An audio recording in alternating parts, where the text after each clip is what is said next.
So term 3 is upon us, and to start on the best foot possible for term 3 is to be prepared, really, and to get organised. It always surprises me how being organised can really push a student's grade up by quite a remarkable margin. And I think part of the reason for that is by being organised, the student has to think about, where they're going to put all their notes for this term's texts, where they're going to put all their homework bits, where they're going to put all their body paragraphs or practice body paragraphs. And in doing so, the student inevitably has to think about the text that they're doing and the work that they're also doing. And so just by getting organised, students can actually see a good improvement in their results. It also sort of helps that, if you're writing an essay, that it's easy to find where all the quotes are.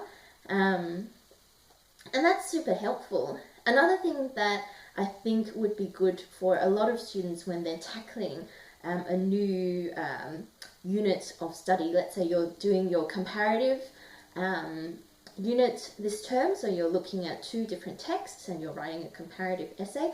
A really good thing to do in preparation for that is to build a vocabulary bank. So, have a little separate page in your notebook or, Word document or whatever it is that you're using at school, and just write down a list of all the words that you think might come in handy. So for example, if your teacher suddenly describes a character in the text with a word that you've never really thought of using to describe that character before, write it down, learn what it means, and then try and see if you can use that word in practice to describe the character in an essay.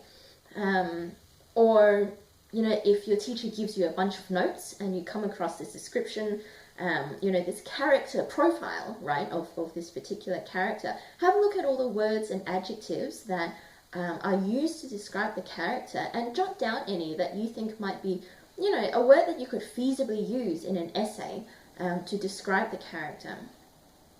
So that's really all I've got as general advice for term 3. Other than read the book. Really read the book, please. It really amazes me every time, when a student comes to me and they say, I think I really need some help with English because I've only been getting C's and D's, and I ask them, well, have you read the book?